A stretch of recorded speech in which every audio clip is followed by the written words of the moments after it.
Hi guys, welcome back again to my vlog. And for today's video, yung papakita ko sa inyo yung mga pinamigay sa atin ng company na pang start dito sa apartment natin. Let's go!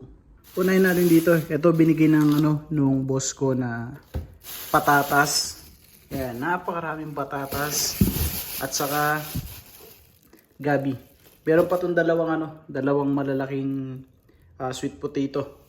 Ito naman, nadatnat ko na lang din ito. Hayabushi. Ano to? Sentakumono, panlaba. Tapos ito naman sa sa body soap. Ito naman sa toilet. Ito naman sa may sa may ofro or bathroom.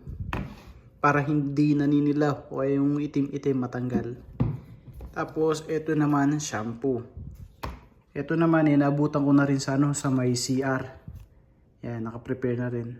Ito naman pang kitchen. Tissue siya na na basa para sa sa abura or oil, pantanggal ng oil, panlinis ng kalan.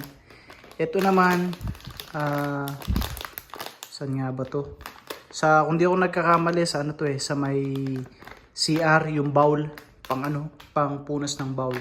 Ito naman sa sa sunog. Kung sakali may emergency fire accident, ito nagagamit to. Tinuro sa akin kanina kung paano gamitin to. Ito rin, yakang or kettle, nadatnan ko na lang din to. Saka ito, nakalimutan ko ng tawag dito Tapos meron na siyang 4 na glass. Meron dalawang mangkok na ganito yung kulay. Tapos babasagin ng mangkok.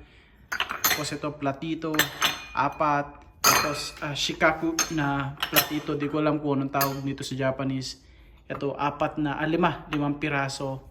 Sa plato naman, ito may nagamit na akong isa kanina, tapos isang gantong kulay. May nagamit na ako. Tapos ayun, bulaklakin na plato. Tapos ito pang sandok ng kanin, rice cooker. Tapos ito nakagamit ako kanina ng isang chopstick. Ito pangkain. Ito naman kapag nagpiprito. Tapos ito nadatnan ko na rin. Yan, okay din yung design ng nila, ng kutsarang binili. Sandok, ayan, panggisa. Tapos meron na rin kutsilyo, chopping board. Ito naman 4 na pirasong tissue. Yan. Tapos kung gusto mong magsabaw, meron. Kung gusto mong mag-isa magprito, meron na rin. Ito, nabutan ko na rin itong sponge.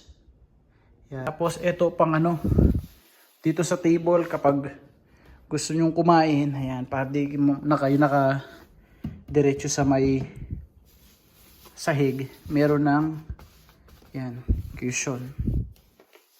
Yan, 1, 2, 3, 4 na piraso. Ayan guys, yun yung pre-provide sa atin ng company bago tayo dumating dito or bago tayo tumira dito. Ayan, marami-rami na rin, no? Hindi mo na bibilin to kasi kung bibili mo to, marami-rami din, no?